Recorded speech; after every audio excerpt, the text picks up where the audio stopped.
हाँ जी, 12th class students, I hope कि आपने इससे पहली वीडियो जिसमें ट्रीटमेंट ऑफ सब्सक्रिप्शन को समझाया गया है, सब्सक्रिप्शन को कैसे हम डील करते हैं जब हम एनपीओ के अकाउंट्स बना रहे होते हैं, हमने वो डिस्कस किया था। सबने वो वीडियो देख ली होगी और क्लियर हो चुका होगा कि कौन कौन सी एडजस्टमेंट होती हैं। आज उसी के बेस पे हम कुछ न्यूमेरिकल्स को डिस्कस करेंगे। तो न्यूमेरिकल में हम ले रहे हैं illustration number 6 from D K Goyal book. From the following information you have to calculate the amount of subscription. आपने सब्सक्रिप्शन का अमाउंट कैलकुलेट करना है। हमें बता रखा है सवेरा क्लब, ये एक एनपीओ है सवेरा क्लब, इसकी हमें सब्सक्रिप्शन का अमाउंट निकालना है और ईयर हमें बता रखा है आपका 31 मार्च 2016, यानी ये आपका करंट ईयर है। कौन सा ईयर है आपका? ये करंट ईयर है, 31 मार्च 2016।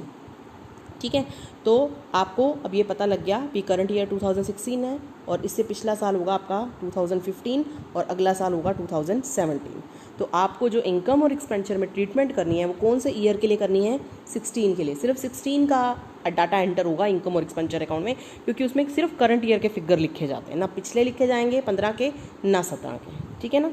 तो जो 16 से रिलेटेड होंगे वो हम ऐड करेंगे और जो 15 से रिलेटेड होंगे वो माइनस, 17 से रिलेटेड होंगे वो भी माइनस करेंगे सब्सक्रिप्शन में। ठीक है, सबसे पहला पॉइंट हमने ये ध्यान रखना होता है।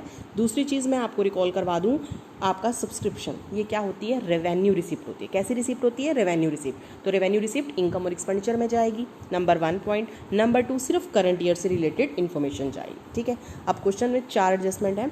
आपको ये बता रखा है कि फ्रॉम सब्सक्रिप्शन जो रिसीव हुई है 2015 और 16 में, ये 2015 और 16 का मतलब है कि 16 के अंदर, ठीक है, ये सब्सक्रिप्शन रिसीव हुई है, ये आपको रिसिप्ट और पेमेंट में गिवन है। इन्होंने वैसे बता रखा है, अकाउंट में शो नहीं कर रखा है, लेकिन है ये अकाउंट के अंदर ही, रिसिप्ट एंड पेमेंट में 70,000 की। उसके अलावा आउटस्टैंडिंग बता रखी है 2015 की, पिछले साल की आउटस्टैंडिंग, एडवांस 2015 की, एडवांस 2016 में जो मिली और आउटस्टैंडिंग जो 2016 की है। तो चारों एडजस्टमेंट है आपके पास। बहुत ही सिंपल सा क्वेश्चन है, जब चारों एडजस्टमेंट गिवन है कुछ भी नहीं करना, सिर्फ आपको इनकम और एक्सपेंडिचर के अंदर इसकी ट्रीटमेंट करनी है क्रेडिट साइड पे। तो चलते हैं इनकम और एक्सपेंडिचर को देखते हैं कैसे ट्रीट करेंगे हम। इनकम और एक्सपेंडिचर अकाउंट आप प्रॉपर लिखेंगे, बुक्स जिसकी भी है, आपका जो भी एनपीओ है उसका नाम आएगा पहले नंबर पे, बुक्स ऑफ सवेरा क्लब, उसके बाद अकाउंट का नाम आ गया, उसके बाद ये करंट ईयर के लिए है तो ये लाइन लिखनी ज़रूरी है, for the year ending 31 March 2016। Credit side पे, इनकम साइड पे आपने सब्सक्रिप्शन को लिखना है। कई बच्चे गलती क्या करते हैं, इसको एक्सपेंडिचर्स में लिख जाते हैं। इतना समझाने के बावजूद भी मैक्सिमम मिस्टेक मैंने ये देखी है। हम जब डायरेक्ट टीचिंग, क्लासरूम टीचिंग कर रहे थे तो उस टाइम भी यही हुआ कि मैक्सिमम बच्चे इसको एक्सपेंडिचर में लिखते हैं। उसका मेन कारण क्या होता है? एक तो क्लास में जो स्टूडेंट है ध्यान से सुनते नहीं हैं, या फिर कंसेप्ट को माइंड में क्लियर नहीं करते हैं, सिर्फ एक रट्टाफिकेशन पे रहते हैं। तो ये नहीं करना है बेटा, आपको बहुत ध्यान से देखना है। ये इनकम है तो इनकम्स में ही जाएगी। ये जितना अमाउंट आपको रिसीप्ट और पेमेंट अकाउंट में गिवन होगा इसका आपने पूरा शिफ्ट कर लेना है। एक बार 70,000 गिवन था वो लिख लिया। उसमें आपको आउटस्टैंडिंग जो है, करंट ईयर की आउटस्टैंडिंग आप ऐड करते हैं और लास्ट ईयर की आउटस्टैंडिंग आप माइनस करते हैं। रीज़न क्या है वो मैंने आपको पिछले वीडियो लेक्चर में समझाया था। तो 2015 की जो आउटस्टैंडिंग है वो आपकी माइनस है, क्योंकि वो पिछले साल से रिलेटेड है, और जो करंट ईयर की आउटस्टैंडिंग है वो इस साल की है, मिलनी रहती है, मिलेगी, तो उसको हम ऐड करेंगे। ठीक है, उसके अलावा एडवांस जो होती है, जो एडवांस पिछले साल मिलती है यानी बिगनिंग में मिलती है, वो इस करंट ईयर के लिए मिलती है, इसलिए उसको ऐड कर लेंगे। ठीक है, और जो एडवांस इस साल मिली है वो आने वाले साल के लिए मिली है, तो अगले साल की हो गई, उसको हम माइनस कर देंगे। तो इस तरह से 4 एडजस्टमेंट करके जो अमाउंट आएगा वो आपका इनकम और एक्सपेंडिचर में आएगा। पहला काम तो आपको ये करना है। इसके साथ साथ आपको एनपीओ के अंदर बैलेंस शीट्स भी बना के दिखानी होती हैं। ठीक है, तो बैलेंस शीट के अंदर आप क्या करेंगे? बैलेंस शीट आप एक तो 2015 की बनाएंगे और एक 2016 की सॉरी 15 वाली बैलेंस शीट को हम ओपनिंग बैलेंस शीट बोलते हैं, 16 वाली हमारी क्लोजिंग होगी। तो मैंने आपको ये चीज़ बताई थी, जो करंट ईयर की होंगी आउटस्टैंडिंग और एडवांस वो जाएंगी क्लोजिंग बैलेंस शीट में, और जो बिगिनिंग की या लास्ट ईयर की हैं वो जाएंगी ओपनिंग बैलेंस शीट में। दूसरी चीज़, आउटस्टैंडिंग आपकी एसेट है, आउटस्टैंडिंग यहाँ आएगी, एडवांस जो पिछली है वो यहाँ आएगी, जबकि करंट ईयर की आउटस्टैंडिंग आएगी एसेट्स में और एडवांस आएगी लाइबिलिटीज़ में। बस सिर्फ ये पॉइंट आपको ध्यान रखना है कि आउटस्टैंडिंग आपकी एसेट होती है, एडवांस आपकी सब्सक्रिप्शन जो है वो लाइबिलिटी होती है। करंट ईयर का डाटा जाता है क्लोजिंग बैलेंस शीट में और जो बिगिनिंग वाला डाटा होता है वो ओपनिंग बैलेंस शीट में। सिर्फ इतना पॉइंट आपको ध्यान रखना है। तो ये 3 चीज़ें आपको शॉर्ट क्वेश्चन में बना के दिखानी होती हैं। आई थिंक सभी स्टूडेंट्स को क्लियर हो गया होगा। सबसे सिंपलेस्ट क्वेश्चन था जब चारों एडजस्टमेंट्स गिवन थे। उसके बाद एक न्यूमेरिकल हम और डिस्कस करते हैं।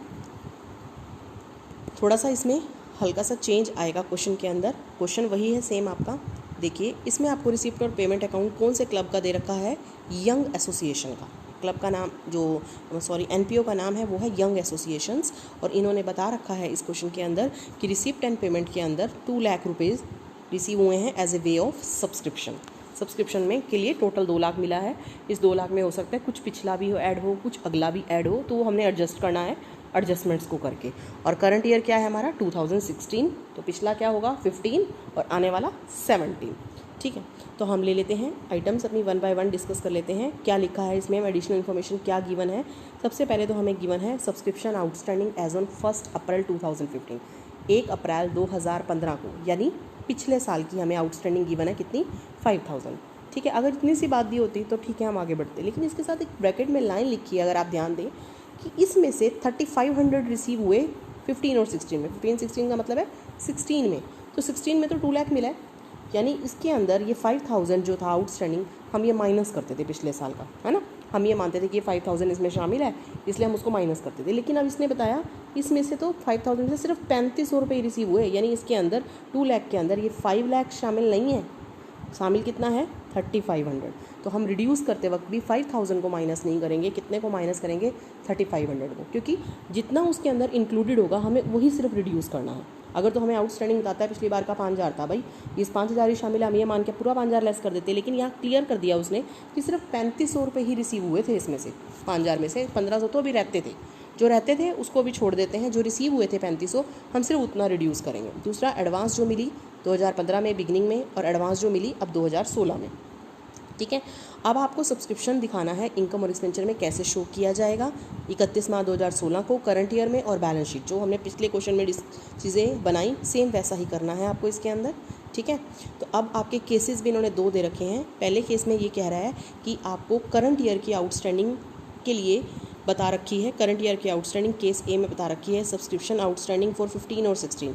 बेटा 16 माना जाता है ऐसे जब लिखा हो 15 16, यानी 16 ये करंट ईयर की आपको 6400 दे रखी है।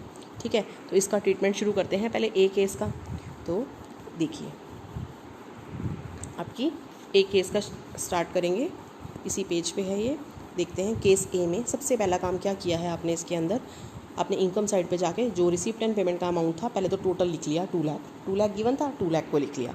अब हमने इसमें एडजस्टमेंट करनी है, तो सबसे पहले हमने पिछले साल की आउटस्टैंडिंग है वो माइनस करनी होती है। वो 5000 है, लेकिन उसमें ब्रैकेट में लिखा है कि 3500 ही रिसीव हुआ है, तो हम माइनस कितना करेंगे 3500। करंट ईयर की आउटस्टैंडिंग आपको नीचे गिवन है केस ए में 6400 ऐड कर दिया। एडवांस पिछले साल की आपको गिवन है वो ऐड कर दी, और जो करंट ईयर में एडवांस मिली है वो माइनस कर दी। इतना तो सिंपल सा काम है, सबको क्लियर हो गया होगा। और बैलेंस शीट इसमें सिर्फ 2016 की बैलेंस शीट बनाई जाएगी। 2016 की बैलेंस शीट में आपको आउटस्टैंडिंग सब्सक्रिप्शन दिखानी है। आउटस्टैंडिंग सब्सक्रिप्शन जो होगी करंट ईयर की कितनी है और लास्ट ईयर की कितनी है ये आपको देखना है इसके अंदर। करंट ईयर की अभी हमने जिसमें नीचे केस में दी हुई थी 6400। बेटा अगर आउटस्टैंडिंग कोई ऐसी हो जो पिछले साल की आउटस्टैंडिंग चल रही हो और करंट ईयर में भी रिसीव ना हुई हो, तो उसको क्लोजिंग बैलेंस शीट में भी लेके जाना होता है। अब पिछले साल की आपको पता है 5000 टोटल थी, ठीक है, अभी हमने जैसे डिस्कस किया 5000 थी टोटल, लेकिन रिसीव कितनी हुई थी 3500, यानी 1500 रुपये भी इसमें से भी रहते हैं इस साल में 16 में। तो 16 में जब आप 16 की आउटस्टैंडिंग शो करेंगे तो उसके साथ ही आप 15 की 1500 भी शो करेंगे और टोटल को यहाँ दिखाएंगे, और बाकी एडवांस यहाँ पे दिखाई जाएगी। यहाँ पे 15 की बैलेंस शीट नहीं बनाई गई है क्योंकि क्वेश्चन में नहीं पूछी, सिर्फ 16 की बैलेंस शीट है। तो 16 की बैलेंस शीट में एक तो 16 का आउटस्टैंडिंग आएगा, प्लस अगर 15 का कुछ बचा हुआ आउटस्टैंडिंग है तो वो भी शामिल किया जाएगा। इस तरह से टोटल ये दिखाया जाएगा। ये आपका केस ए है। अब इसके साथ ही आपकी जब हमने जो स्टेटमेंट की उसमें केस बी भी गिवन है, उसको समझिए डिफरेंस क्या है दोनों केसेस में। सारा क्वेश्चन सेम है, सिर्फ एक ही केस बी में क्या है कि जो करंट ईयर की आउटस्टैंडिंग है वो आपको 6400 ही है। फिर फ़र्क क्या है इन दोनों में, क्या डिफरेंस लग रहा है इन दोनों में? देखिए आप, लैंग्वेज का डिफरेंस है। पहले में लिखा है सब्सक्रिप्शन आउटस्टैंडिंग 16 के लिए थी 6400, 16 की ही थी, एक करंट ईयर की थी, लेकिन मैं इसमें लिख दिया एज ऑन 16 की डेट पे इतनी आउटस्टैंडिंग थी। क्या फ़र्क हुआ इन दोनों में? इसका मतलब तो ये है पहले वाली लाइन का कि कम्प्लीटली ये करंट ईयर के लिए है, लेकिन इसका क्या मतलब है कि इसमें आज की डेट तक पिछले साल को शामिल करते हुए टोटल आउटस्टैंडिंग बता रखी है 6400। अब आपको पता है पिछले साल की आउटस्टैंडिंग कितनी चल रही है, 3500 रिसीव, अभी तक 1500 चल रही है ना रिमेनिंग, तो वो 1500 भी इसमें शामिल है। ये टोटल आउटस्टैंडिंग गिवन है, ठीक है। अब की पिछले साल की अलग से भी पता है आपको, लेकिन करंट ईयर के अंदर आपको करंट ईयर की नहीं पता, लेकिन आपको टोटल दे रखी है, तो टोटल में से अगर आप पिछली माइनस कर देंगे तो आपको करंट ईयर की पता चल जाएगी। तो इस 6400 में से आप 1500 को माइनस करेंगे, वो आपकी करंट ईयर की मानी जाएगी। जबकि पहले केस में करंट ईयर की ये पूरी मानी गई, क्योंकि यहाँ शब्द 4 था, खाली करंट ईयर की थी, लेकिन ये टोटल है। तो इस टोटल में अगर पिछली कोई आउटस्टैंडिंग है वो हटा दी जाएगी, उसके बाद जो अमाउंट निकलेगा वो करंट ईयर की आउटस्टैंडिंग मानी जाएगी। बाकी सारा ट्रीटमेंट सेम रहेगा। देखिए हम क्वेश्चन से इसको देखेंगे।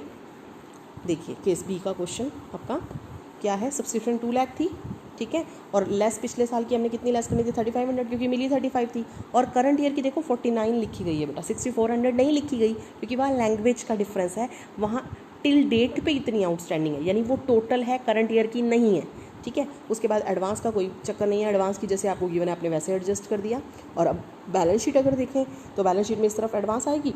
अब आउटस्टैंडिंग को कैसे दिखाया जाएगा, आउटस्टैंडिंग का देखो 2 डाटा आएंगे आउटस्टैंडिंग के, एक तो पिछले साल के लिए और एक करंट ईयर के लिए। करंट ईयर का अभी आपने लेस करके देखा 4900 और इसका तो 1500 चल ही रहा है, तो टोटल कितना हो गया 6400, यानी टोटल आउटस्टैंडिंग आपको पता है ना वहाँ पे, और बैलेंस शीट में भी टोटल आ रही है 6400। हो गया यहाँ से क्लियर। तो यहाँ पे आप एक नोट भी दे सकते हैं। नोट क्या दिया जा सकता है कि टोटल जो सब्सक्रिप्शन है ना आउटस्टैंडिंग 6400 है एज ओन इस डेट के ऊपर, इसके अंदर 1500 जो है वो पिछले शामिल हैं, जो पिछले से एरियर में आ रहे हैं। तो आपने करंट ईयर की कैसे निकाली है, माइनस करके, जो मैंने आपको बताया, और बैलेंस शीट में हमने शो किया। ये डिफरेंस था दोनों केसेस।